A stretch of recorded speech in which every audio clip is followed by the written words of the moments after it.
Hi guys, James at RampantLionReviews again for you today with another beer review. For this one we are going to head down to Germany once again, and we're going to have a look at a brewery who I think are very quirky, but they are highly respected for what they do. So they're a specialist in high alcohol beers, namely Eisbocks, and this is going to be the first time I'm trying one of their beers, and I'm very curious about this, of course. If you've watched the channel before, you all know that I'm a huge fan of my traditional German beers, but this one, I have to say, I think this will be a little bit special actually, so I seriously hope that you guys enjoy this review. For this one then, we are going to go to a little place called Gunzenhausen, which is in northern Bavaria. Not quite sure if it's within the historic Franken region, which is where there's the highest concentration of breweries per head of population anywhere in the world, but they are pretty close to it if they aren't in it already. But this brewery isn't too far away from Nuremberg, and we're going to have a look at my first ever beer from Schorschbräu. So this particular beer is called the Schorschbock 16 or Schorschbock 16 if you want to say it in the more anglophone way, and this one is an Eisbock Doppelbock coming in at 16% as the label indicates. So yeah, very curious to see how this one turns out. This is a beer that I've had maybe for about 18 months or so. And I just, it's just one that I just hadn't got around to, and I just kind of thought, why not? So that's why I've kind of decided to do this review now, kind of randomly. I could have saved this one for one of the kind of special occasions or whatever, but I just thought, I just fancy a go at this one actually. So yeah, let's see how we get on with this one then. No time like the present. So as always with my reviews, I'll tell you a little bit about the brewery before we taste the beer. If you want to get straight to the tasting, just fast forward. All the usual links are in the description below. That's the brewery website, the link to my other reviews that I'll hopefully be able to do in the future from Schorschbräu. I do have one more other beers to review for you quite soon. But beyond that, I do hope I can review more of them. There's all the usual social media down there as well. If you want to see more reviews, do please consider subscribing to the channel. The whole channel, of course, has a geography-based tagging system, so you can go into the homepage and search for beer based on country, city, state, county, province, prefecture, whatever it is you're interested in. Do check out the playlists of beers from different countries. There is one there for all the German beers that I've reviewed for you. That's being added to whenever I get the opportunity, but fairly regularly, I have to say. And as always, please do get in touch and let me know some of the other beers and breweries that you guys would like to see me review. It's always great to hear from you guys that are watching the videos, and the support that you show the channel is hugely appreciated. So anyway, to tell you a little bit about Schorschbräu then, on to my brewery notes. So as I've mentioned to you already, Schorschbräu are based in Gunzenhausen in Bavaria, not too far away from Nuremberg, kind of out to the westish of the city if you like, and the brewery was founded back in 1996 by Georg Scheuchner, if I'm pronouncing that correctly. Quite a difficult word, quite a difficult name I have to say. But Georg first became interested in brewing when he was a student, and he didn't really want to study fully formally from what I understand, but one of his friends said, well, why don't you go to Weihenstephan and kind of get along with it there. So that's what he did, and then he got started. And from what I understand, he did an apprenticeship in a couple of different breweries before starting his own, and he has been running his own company for a good number of years now, 24 years to be precise. But from the beginning he brewed high alcohol beers using the classic Eisbock process, and this is where the beers are cooled down and then the ice is filtered away to concentrate the sugars, and thus you get more alcohol out of them. And all of the beers produced in the brewery are produced in accordance with the Reinheitsgebot, the Bavarian purity law, and they take about 4 months to produce apparently. But most of Georg's beers were around 12% alcohol, but in 2008 he learned that there was a 27% beer, and this pushed him to kind of push the boundaries himself, if you like. So in 2009 he released a 31% Eisbock, and then followed this up the following year with a 40% Eisbock. And this is where the whole world's strongest beer kind of battle started. So they became famous in the battle with Brewdog and Kolschip from the Netherlands, and for this whole battle with the world's strongest beer, and eventually they beat Brewdog. Brewdog had the Tactical Nuclear Penguin at 32%, if I remember rightly, and then they sink the Bismarck. So yeah, Schorschbräu eventually beat them with and then they produced the 57.5% Schorschbock after Brewdog did the end of history, and then they were surpassed though by the Start of the Future at 60%, and then the Mystery of Beer at 70% from Kolschip. So just absolute craziness when it comes to the concentrations of these beers. But yeah, I guess I need to look at trying to get a beer from Kolschip as well at some point. I can talk to the guys impressing the Dutch beer collective about that, I have to say. But yeah, that's where this brewery really became famous. So Schorschbräu, they do a lot of exports and things like that. They export their beers out to Asia, Australia. I think some of them go across to America as well. And of course you can get them in Bavaria in Germany. I've got a feeling that I actually bought this beer. I'm not sure if I bought it in Berlin or whether I bought it in Biothek in Bamberg actually. I can't remember where I got this one, but as I say, been sitting on it for a little while, but hopefully it turns out to be a very, very nice one. But as of July 2020, this brewery have produced 25 different beers. Pretty much all of them are different varieties of Eisbock, Doppelbock and things like this, but there are a couple of Weizens and things in there, and you will see me review one of the Weizens a little bit later on actually. So yeah, that's all I can really tell you about Schorschbräu for the moment. There wasn't too much information available on this brewery actually, but yeah, definitely a very interesting one, and I think, you know, one that I would love to visit at some point. But from what I understand, they don't organise tours and stuff like that, and if you look at the pictures of the brewery, it's a lot of kind of barrel aging and stuff that goes on there with these beers. So yeah, if you want to learn more about the brewery, check out the website in the description below. You can follow them on Facebook and Instagram to keep up to date with all the latest goings on, and of course you can check out the Rate Beer and Untappd pages to learn more about all the different beers that they've done. I guess the Beer Advocate one is probably pretty good for this as well. But yeah, let's see how we get on with this one then. So I'll just let you have a little look at the artwork on this beer before we open up. There you can see it's one of these kind of pop toppy bottles, which you'll find in Germany. We used to love putting these, we used to love scaring people with these, you know, sticking it up to the ear and popping it. When I lived in Heidelberg, it was just something you did. Yeah, this one really nicely presented, very, very kind of traditional. It says on the front there, of course, you can see Das starkste Lagerbier der Welt. So yeah, the strongest lager beer in the world. This one obviously isn't the strongest lager beer in the world. There are other ones that they've done. The Eisbock, the 57% one for a period of time was. But yeah, world's strongest lager this actually. So yeah, I'm not sure if this beer had been in the shop for a little while. But yeah, because I've noticed on the website they have changed the labels of this, but I bought this one, as I say, maybe about 18 months ago in October 2018 when I went down to Heidelberg. Yeah, so maybe it had been in the shop for a little bit, I'm not quite sure. But you know, with it being a Doppelbock, these beers can last for quite a long time, and usually actually they get a bit better with age, to be honest with you. So yeah, this one I think should be very, very nice. But you can see, nicely presented, this one, 16% Eisbock. You know, I don't think we can go wrong with this one. But yeah, Brauerei Schorschbräu, Oberasbach, 16a, Gunzenhausen, Bayern, Germany. So yeah, let's get this guy out then, and we'll get on with the tasting. Just a plain white thing on the, I forget, is this, what material is that? It's not porcelain, it's not porcelain. Brain's not working with this, but yeah, let's get this guy out and we'll get on with the tasting. And very curious to see how this one turns out. Ooh, that popped on. You can smell the booze off this straight away actually. Yeah, let's get this guy out then and into the glass. Just look at how syrupy this thing is. Ooh. If you've watched the channel before, you will know that I'm a huge fan of my big malty beers. You know, Scotch ales, quadruples, Doppelbocks. You know, I absolutely love these styles of beer. And just look at that. That's crazy. I remember in Heidelberg when I lived there, Vetters, they had a very, very strong beer. I forget what percentage that was, but I did review that when I was living in Heidelberg. Got a little bit of sediment or whatever popping out of this one at me. Yeah, look at that. Popped out of the bottle there. So yeah, this one has been sort of fermenting away a little bit. But yeah, let's just sit this back down there. Yeah. Need to keep this, I need to clean up this bottle and keep it. I think this is a pretty special one, I have to say.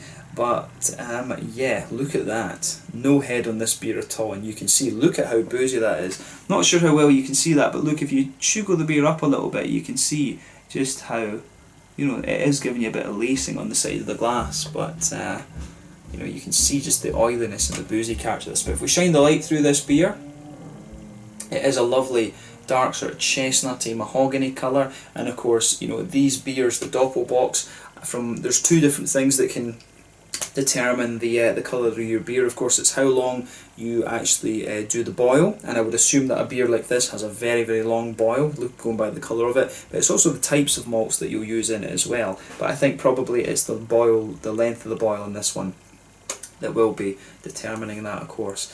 But yeah, in terms of a Doppelbock Eisbock, the colour of this one is not surprising. A lovely dark sort of chestnutty, mahogany, rosewoody type colour, if you like. One or two big bubbles sticking towards the side of the glass. There's a few little ones going up towards the bottom of that head there, but you know, overall it looks pretty nice and pretty much what you would expect from an Eisbock. You know, no head on this one. When you're at 16% alcohol, you know, you really aren't going to get that at all. The higher the alcohol content, the less likely you are to get head on it. But yeah, let's have a little look at the aroma of this one then and see how we get on. Ooh, that smells insane. That really smells crazy. You know, it really is. It's just like a big, dark, treacly mass, to be honest with you. I think this is one of these beers where the aroma is maybe not going to be all that complex, but you are still going to be able to pick out a few things from it. I think this is one of these beers where it's the taste that does the talking, to be honest. It's 16%. This is one of the strongest beers that I've come across and that I've reviewed for you on the channel. But I think it will be pretty damn good, actually. I think this will be a really interesting one. But yeah, the aroma of that, I have to say I like it. You can smell a little bit of a kind of woodiness underneath the beer. There's a good few kind of nutty notes out of it, but of course the big thing, it's just a big treacly molasses type aroma you're getting out of this one. Hugely big dark brown sugars coming out of this one. Very big and oily in my mind. There's a few hints of like a wee caramelly note or a wee bit of a kind of biscuity sort of thing, which is what you would expect, but really, you know, you can smell the sweeter caramel towards the front of the nose. The darker treacly molasses notes come out towards the back of it, and there's a few, as I say, a few little biscuity things, bit of a woody undertone. Yeah, definitely a little bit of a kind of nutty quality to it as well. You've got some, the nutty notes almost come out as if they're kind of infused into these massive kind of brown sugary notes. Yeah. Other than that, it's quite fruity. I mean, you do have a little bit of a kind of almost like, it's not quite raisiny, but there's a real kind of like plummy, figgy, pruny type juicy quality to this one. It's got some of these kind of reddish fruity qualities to it.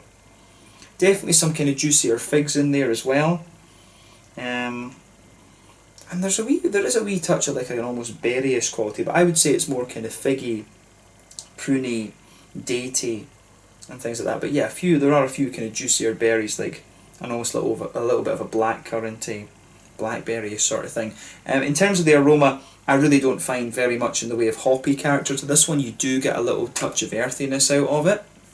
And that's quite a bright earthiness because of the German noble hops and things like that. But of course, when this beer is aged for about 4 months in the barrel, and then I've had it 18 months, and however long the shops had it before that, I'm not sure you're going to get too much out of that one, to be honest. But yeah, really not sure how old this beer is actually, but it smells very, very interesting actually. But when it's a Doppelbock, I think it will be okay actually. So yeah, let's see how we get on with this one then. Very, very curious to see what this beer has in store for us. So if you get the chance to try one of these, definitely take a bit of time to just ponder that aroma. But you know, pretty much brown sugar all the way with just a little bit of a kind of fruitiness to it. So yeah, enjoy that before you taste it. But yeah, this one is the Schorschbock 16, Schorschbock 16 from Brauerei Schorschbräu in Gunzenhausen, Bavaria in Germany. Really cool to try this one, and hopefully I can try a few more for you from this brewery. That would be really interesting. So let's get stuck into this one. Slange, Skål, Prost.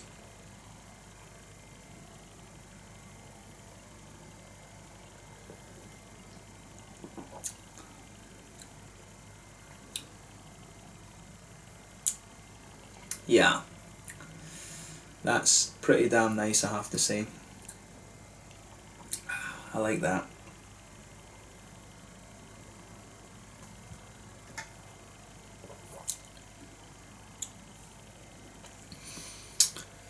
Yeah, the thing that I like about this is that, you know, you can still tell, you know, people forget that the Doppelbock is a lager, and even at this kind of strength, you can still tell that this is a lager beer. It's just got that. It does actually just still have a bit of that kind of crispness and wetness to it, which is what you want. It's really surprising, I have to say. That's the real kind of quirk to this one for me. Is that kind of is that big kind of quirky. Oh no, as I say that it's the fact that it's such a big boozy monster, if you like, but still, it gives you that kind of cleanliness, the slightly oiliness that you would expect of a brown lager, basically. And you still, I mean, I still think it's crazy. It's 16%. You'd expect this beer to just be like a big oily beast, if you like, but it still has that kind of cleanliness, if you like, that you would expect of a lager beer. It's awesome. So thumbs up to Schorschbräu for this. That is something. That's the thing I really like about this one, I have to say.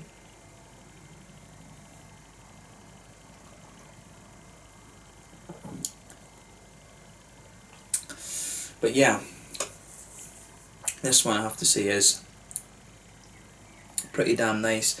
So yeah, where to start with this one then? So I mean, straight away with this beer, in the middle of your palate, you can feel it's kind of got this almost woody type base to it. You can really feel that the backbone of this beer is just like a big kind of woody type flavour, and it's very, very smooth actually. That really forms the backbone of the beer. You know, you do get a little touch of breadiness out of this one. There is a wee bit of that almost kind of like German rye bready quality, brown bready sort of thing, but it feels very, very kind of thin. I mean, the focus with this beer really is on the kind of woody side of it and the kind of brown sugars that are coming out of this one. But you do get a few elements of a sort of brown German rye bread type quality out of this beer. But as I say, that's not too prominent. If you go to the back third of your tongue, you will get a bit more of that. And in fairness, in the middle of your palate, there is a wee bit of a brown bready sort of thing going on as well.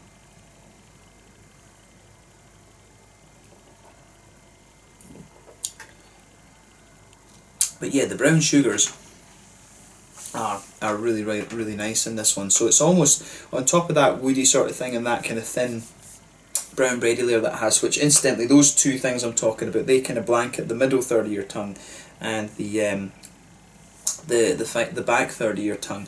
You're really getting a good bit of that out of the beer. In the middle, it's almost, if you go into the middle of your palate, it's almost like you've got this kind of island sitting there, and you've got a good layer of that kind of lovely thick sort of treacly molasses note sitting there. But in fairness, the kind of more concentrated treacle and molasses type flavours are right in the centre of your palate, which is where the kind of booziest of the boozy flavours is going to come out. But as you move further out from that, you can feel it does get a little bit lighter and lighter and lighter, and it becomes a bit more like a sweet caramel. Then eventually it becomes a little bit more like a sort of Werther's Original type flavour. I can't remember if you get Werther's Original sweets in Germany. You do get them up here in Sweden, right enough.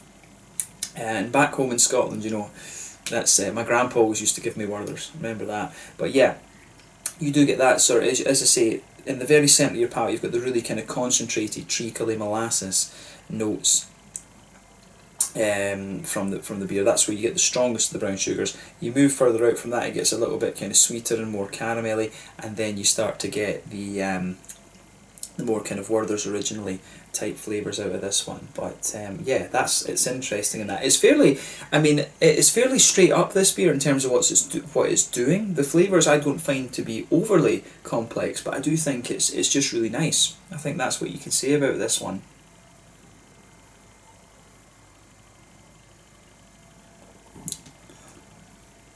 But yeah, if you go to the very centre part, then just move forward gradually. I would say a wee bit of the breadiness starts to come out again, but then as you move further forward from it, you start to get a little bit of a kind of nutty quality out of this one. There's a bit of some kind of nutty quality in there. But yeah, I think the further you go into the aftertaste with this one, you can feel a little bit of breadiness just pushing its way out of this beer. And I do like that. I think that's something, from what I remember, that's something that you do tend to find with Doppelbocks, and I guess by proxy with Eisbocks as well. The more they age, they do get a little bit more kind of bready, I think. So you do get a little bit of that out of this one. But yeah, as you reach the border between the kind of front third of your palate and the middle third of your palate, you do get a little bit, a good bit of a kind of doughy, bready-ish sort of thing. You can just feel that there. But yeah, we'll move on to the fruity side of the beer in a minute. But hoppy side of things then, the edge of your palate, you do get a little bit of earthiness out of this one, and that's very smooth as you kind of come, as you do get a little bit further forward. It really does smoothen out a little bit, almost a wee tiny bit herbal. This one, there's not really much in the way of hoppy character around the kind of front curve of your tongue, if you like. Usually you get a little bit of grassiness, you get a little bit of floral character there from the noble hops. Do wonder if it's Northern Brewer that's been used in this. That's the kind of typical hop that they use in Germany with the Doppelbocks. But yeah, it's really quirky in that regard. As I say, you don't get the things, but then considering the fact that I've had this beer about 18 months, and that you know, and also that that I think the shop might have had it a wee bit longer than that, because the label and stuff has changed, as I say. But yeah, with this one it is kind of interesting. So if you go to the fruity side of the palate, which as I always say, the fruity side of the beer comes out in that little oily bubble behind the front curve of the tongue. This one is quite interesting, and you have to be careful with these tops as well, because the fruits in this one, there is a little bit of sharpness to it, so I think maybe there might have been just a little touch of oxidation to this one. The beer doesn't taste as if it's overly oxidised, but I think there's maybe the start of oxidation starting to take place in this one. So take what I say about the fruity side of this beer with a bit of a pinch of salt, to be honest with you. Take it with a bit of a pinch of salt.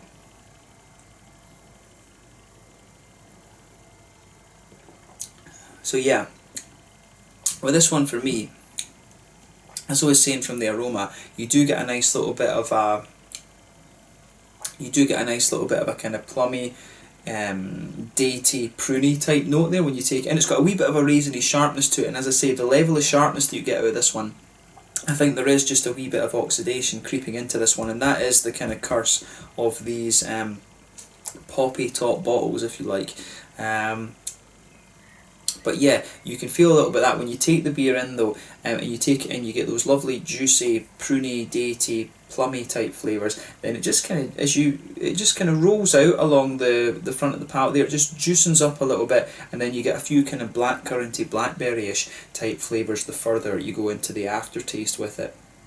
And you can feel the boozy burn from this one as it goes down the front of the palate there. But yeah, this is nice actually. It's definitely a sipper. I mean, this is one I'm going to share it. I'm going to share this with a friend after I've finished filming. But yeah, this one is definitely a sipper. And you know, to be honest, a wee 330ml bottle like this, you could split this between 3 people. I would say this is a good one to split between 3, to be honest with you. But yeah, it is a bit of a beast, I have to say. This is craziness. And it wasn't that expensive either, from what I remember. I think I paid like, I think I only paid about, you know, €10 or something for this bottle. It wasn't madly expensive, to be honest with you. So what it is it was fairly reasonably priced as well when I found it. As I say, I can't remember if this came out of, I'm pretty sure I bought it in Berlin rather than Biotech, come to think of it. But yeah, the flavour that you get out of this one is really pretty nice. As I say, on the one thing I would say about it is the fruity side of things. A little bit of the sharpness that you're getting there, I think, is oxidation, and that's just a result of the bottle. But you know, considering how old the beer is, it has held up pretty well, I would say. I think this one, it must be at least like, you know, it must be at least 3 years old, if not a bit more than that. But yeah, it does come across really nicely, this one. In terms of the Doppelbock style and the Eisbocks and things that I've reviewed, I wouldn't describe this one as being the most complex, but you know, the alcohol content it has, it's definitely quite quirky, I would say. So yeah, this one has been a really interesting one to taste. So if you like just a big kind of oily, malty and sweet kind of thing, then this one is going to go down a treat for you. I don't know, as I say, I haven't tried all that many Eisbocks. I do need to try some more, so give me some recommendations for these in the comment section below. But as I say, when it comes to the Eisbock, it's an interesting thing to have every so often. But I do, as I say, I enjoy my Doppelbocks. I'm not sure if I would really feel the need to go from a Doppelbock up to an Eisbock, but it is, as I say, a kind of nice thing to have as a treat every so often, if you like. So yeah, I think that's what you would buy this beer kind of for the novelty of it, if you like. I think it's not one that you're going to have all that often, and it really is a kind of niche in the market. And Georg Scheuchner, he says that himself, that this is, you know, he's really got into a niche in the market, if you like. So yeah, you know, have a go at this one for yourself and just see what you think. But get this as a beer to share with your friends and things like that. This one, as I say, is very, very quirky. But yeah. So yeah, let's talk about the mouthfeel of this one then. So yeah, as I said to you at the start of the tasting part, the thing that's really fascinating about this beer is, obviously it is a big, kind of oily, full-bodied beer, there's no doubt about that.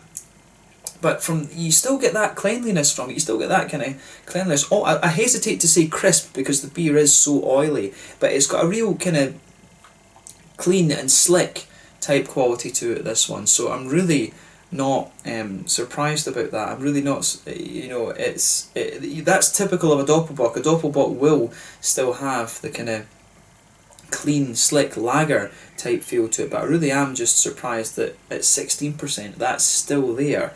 You know, obviously to try some of their higher alcohol ones as well would be a treat, but you know, I'd be curious to see whether that still remains there. I did actually try the Sink the Bismarck, I'm sure it was, and that was just a big oil bomb, but I think that was brewed to be more of an IPA type beer rather than an Eisbock, if you like. I think it was a freeze distilled Eisbock, not freeze distilled Eisbock, a freeze distilled IPA or something. I remember that being a big oily, fruity kind of thing, but not, obviously nowhere near as malty as this. But yeah, still, that's the surprise for me about this one, is that the mouthfeel is still so slick and things. But yeah, I like that about it. So yeah, as I say, definitely a full-bodied beer. Carbonation in this one, to be honest, is pretty much non-existent, but big and oily in its mouthfeel generally, but at the same time it still retains a bit of slickness. In terms of IBUs, you'd be lucky to get 10 IBUs out of this. I'd be very surprised if it was any more than that. Focus is of course all on the malts. The malty side of things, you've got a lovely woody smoothness to this one. You know, it's got a lovely kind of smoothness to this one.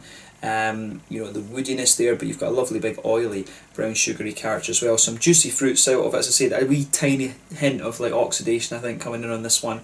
But yeah, in terms of an Eisbock, exactly what you'd expect, apart from the fact that it still retains a little bit of that kind of lager quality to it, slickness and stuff. But yeah, this has been a really, really interesting one for you to do. A very, very quirky beer, I think this, and really not what I expected at all. So, you know, thumbs up to Schorschbräu for this. They've given me a beer that really has made me think. So yeah, I look forward to trying the Weizen at some point and seeing how that turns out. But yeah, I think this one was pretty damn interesting, I have to say.